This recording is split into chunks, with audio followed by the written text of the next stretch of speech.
नमस्ते दोस्तों। आज की इस कहानी में आपका स्वागत है। दोस्तों, मेरा नाम शालिनी है और मैं 45 साल की हूँ। मैं एक विधवा हूँ। मेरे पति कई साल पहले इस दुनिया से चले गए। हमारे पास एक साड़ी का कारोबार है और हमारी माली हालत अच्छी है, इसलिए हमें किसी चीज़ की कमी नहीं। मैं अपनी सास और बेटे के साथ एक विशाल फ्लैट में रहती हूँ। हमारा घर गली के सबसे आखिरी छोर पर बसा है, जिस वजह से यहाँ शोर शराबा कम होता है। हमारे फ्लैट के ठीक बगल में एक छोटा सा खेत भी है। मेरे बेटे का नाम रोहन है, लेकिन हम उसे प्यार से रोहू कहते हैं। वह 20 साल का है और मेरी तरह ही लंबा और पतला है। उसकी हाइट 5 फुट। वह कॉलेज में पढ़ाई करता है और हॉस्टल में रहता है। उसका कॉलेज यहाँ से ज्यादा दूर नहीं, बस 4 घंटे का रास्ता है, मगर कॉलेज के सख्त नियमों की वजह से उसे हॉस्टल में रहना पड़ता है। उसे महीने में सिर्फ 2 बार, शनिवार और रविवार को ही घर आने का मौका मिलता है। अब मैं अपनी बात करूं। जैसा कि मैंने बताया, मैं 45 साल की हूं, पतली हूं और मेरी लंबाई 5 फुट 4 इंच है। लोग अक्सर कहते हैं कि मैं अब भी सुंदर और आकर्षक दिखती हूं। मैं आमतौर पर कुर्ती, ब्लाउज, स्कर्ट या चोली ही पहनती हूं और खास मौकों पर ही साड़ी पहनना पसंद करती हूं। जब मैं बाहर निकलती हूं तो लोग मुझे घूरते हैं। मेरी कुछ सहेलियों ने भी यह बात मुझसे कही है। एक दिन रोहू के कॉलेज से प्रोफेसर अनिता का कॉल आया।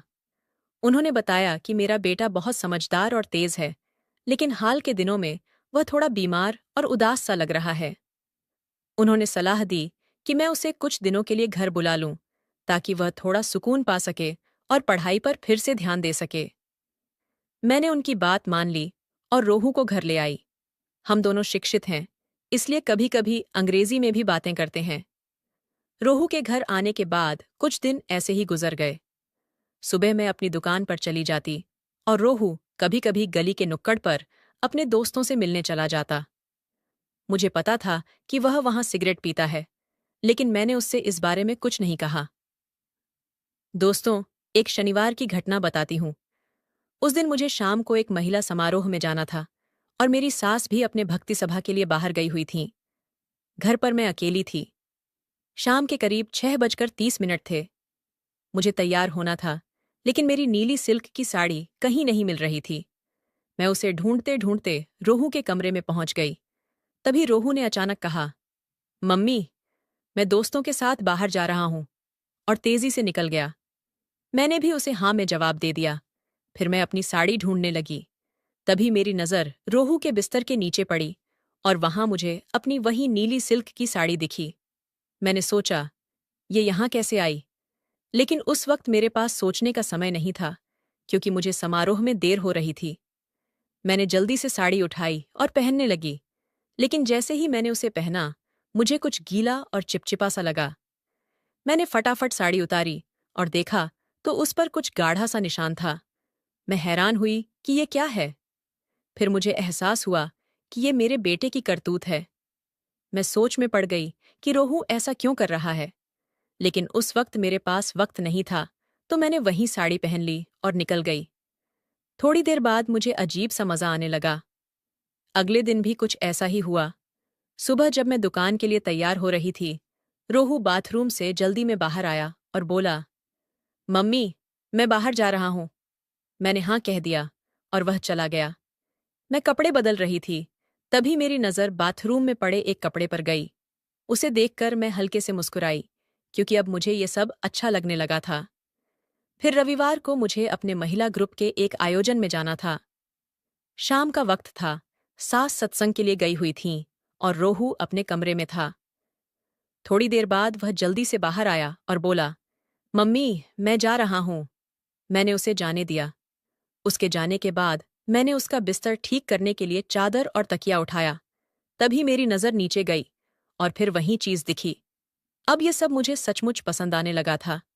मुझे अब समझ आ रहा था कि रोहू थोड़ा परेशान क्यों रहता है।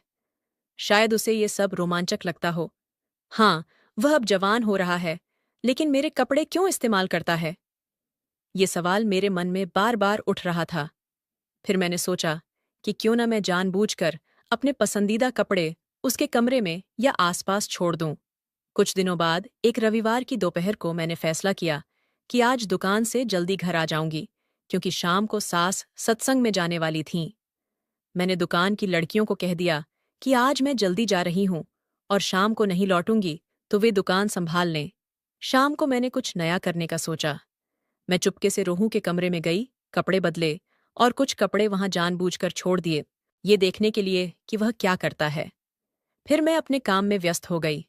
दोपहर में जब मैंने देखा तो रोहू अपने लैपटॉप पर कुछ देख रहा था और अपना काम कर रहा था। मुझे थोड़ा अटपटा लगा, लेकिन मैंने सोचा कि वह युवा है, क्या कर सकता है, और मैं फिर अपने काम में लग गई। अब शाम के 5 बज चुके थे। सास सत्संग के लिए चली गई थीं। घर में सिर्फ मैं और रोहू थे। इस मौके को देखकर मैंने सोचा कि आज कुछ अलग करूं। मैंने ऊपर एक ब्लाउज पहना और नीचे एक फिटिंग वाली साड़ी। फिर शीशे में खुद को देखा, हल्की गुलाबी लिपस्टिक लगाई, माथे पर बड़ी सी बिंदी सजाई और बाल खुले छोड़ दिए। सच कहूं, मैं बहुत खूबसूरत लग रही थी। तभी रोहू आया। वह मुझे देखकर दंग रह गया। उसने मुझे ऊपर से नीचे तक देखा और कुछ पल तक बस मुझे ताकता रहा। मैंने कहा, अरे बेटा, ऐसे क्या घूर रहा है, चाय पिएगा? रोहू ने जवाब दिया, नहीं, मैं बाहर होटल पर पी लूंगा। मैंने कहा, नहीं बेटा, ऐसा नहीं चलेगा। आज तू मेरे साथ चाय पिएगा। और हाँ, मुझे पता है तू सिगरेट पीता है। अगर पीनी हो तो अपने कमरे में पी लेना। फिर मैंने कहा, चल बेटा, गैलरी में चलते हैं, चाय पीते हैं। हम दोनों गैलरी में गए। मैंने उससे पूछा, रोहू, आज तुझे कोई परेशानी तो नहीं? उसने कहा, मम्मी, जब आप हो तो मुझे कोई चिंता नहीं होती। मैंने कहा, अरे, मैं तेरी माँ हूं, मुझसे कुछ भी कह सकता है, शायद मैं तेरी मदद कर सकूं। लेकिन उसने कुछ नहीं कहा। हम दोनों चुपचाप खड़े रहे। सामने हमारा खेत था और वहां एक छोटी सी कुटिया दिख रही थी। तभी वहां 2 कुत्ते आए। थोड़ी देर बाद नर कुत्ता मादा के साथ खेलने लगा। आप समझ ही सकते हैं। रोहू बड़े गौर से उन्हें देखने लगा। मैंने अचानक कहा, रोहू, सुन तो। लेकिन उसने सुना नहीं। उसका सारा ध्यान बस उन कुत्तों पर था। तभी मैंने जोर से कहा, रोहू, अरे, तू मेरे कपड़ों के साथ करता है ना? वह चौंक गया और बोला, हाँ। फिर एक पल के लिए घबराकर मेरी तरफ देखने लगा। मैंने कहा, अरे, साफ साफ बोल, मुझे सच जानना है। रोहू शर्मिंदा सा होकर सिर झुकाए खड़ा रहा और धीरे से बोला, हाँ मम्मी। मैंने कहा, रोहू, मुझे सब सच सच बताना, बिना हिचक के बोल। अगर करता है तो शर्माने की क्या बात है? वह थोड़ा रुका, फिर सिर झुकाकर बोला, हाँ मम्मी, मैं करता हूं। मैंने कहा, रोहू, ऐसे नहीं, मेरी आंखों में देखकर बोल। वह चुप रहा। मैंने फिर कहा, रोहू, बस एक बार साफ बोल, डर क्यों रहा है? मुझसे डरने की क्या जरूरत है? वह फिर थोड़ा रुका, मेरी तरफ देखा और बोला, हाँ मम्मी, मैं करता हूं। मैंने कहा, अच्छा, चल, आज मैं तुझे सच्ची खुशी दूंगी। रोहू ने हैरानी से पूछा, सच्ची खुशी? मैंने कहा, हाँ रोहू, आज मैं तुझे असली मजा दूंगी। चल, बेडरूम में आ। वह हिचकिचाया, मम्मी, लेकिन। मैंने कहा, अरे, फिर से टेंशन ले रहा है क्या? ठीक है, पहले चाय पी ले। मैं तेरे लिए चाय लाती हूँ, फिर सिगरेट पी लेना और उसके बाद बेडरूम में आना। हाँ, ब्रश करके आना और जब मैं बुलाऊं तभी आना। मैंने चाय बनाई, 2 कप लिए, एक उसे दिया और एक अपने लिए रखा। उसके कप में मैंने एक खास जड़ी बूटी मिलाई। मुझे पता था कि ये चाय पीते ही उसका मन बदल जाएगा। मुझे ये भी मालूम था कि सास अभी 3 घंटे तक सत्संग से नहीं लौटेंगी। आज हमारी बिल्डिंग के नीचे सत्संग चल रहा था और भक्ति भजनों की आवाज गूंज रही थी। चाय पीते पीते मैंने घर के दरवाजे और खिड़कियां बंद कर दीं, पर्दे भी डाल दिए। सिर्फ किचन की रोशनी चालू थी, क्योंकि बाहर हल्की बारिश हो रही थी और अंधेरा सा छा गया था। किचन की मध्यम रोशनी बेडरूम तक पहुंच रही थी। चाय के बाद रोहू बालकनी में सिगरेट पीने गया। मैंने उसे आवाज दी, रोहू बेटा, आजा, मैं तेरा इंतजार कर रही हूं। वह अंदर आया। मैं बेड के पास दीवार से सटकर खड़ी थी। रोहू मेरे पास आया और मुझे देखने लगा। मैंने उसका हाथ पकड़ा और उसे अपने पास खींच लिया। नीचे सत्संग और भजनों का शोर था और ऊपर हमारे बीच एक अलग ही माहौल बन रहा था। थोड़ी देर बाद हम शांत हुए। रोहू बहुत खुश था। आज मैंने उसे जिंदगी का असली सुख दिया था और मैं भी कई सालों बाद इतनी खुश हुई थी। फिर कुछ देर बाद रोहू बोला, मम्मी, मैं थोड़ी देर बाहर जा रहा हूं। मैंने कहा, हाँ बेटा, जा, थोड़ा घूमा, तेरी दादी भी अब आने वाली होंगी। थोड़ी देर बाद सास सत्संग से लौटीं और बोलीं, आज मैं नीचे रमा बहन के घर रुकूंगी। वे अकेली हैं, उनका बेटा और बहू बाहर गए हैं। मैंने तुरंत हाँ कह दिया। अब मैं बहुत खुश थी। संयोग से आज रात फिर से मैं और रोहू अकेले थे। मैंने फौरन रोहू को मैसेज किया, रोहू बेटा, अच्छी खबर है। आज रात घर में सिर्फ हम दोनों हैं। दादी नीचे पड़ोस में रुकेंगी। रोहू ने जवाब दिया, मम्मी, बढ़िया, आज मजा आएगा। मैंने लिखा, हाँ बेटा, आज जमकर मजे करेंगे। उसने रिप्लाई किया, मम्मी, एक गुजारिश है। मैंने पूछा, क्या बेटा, बता।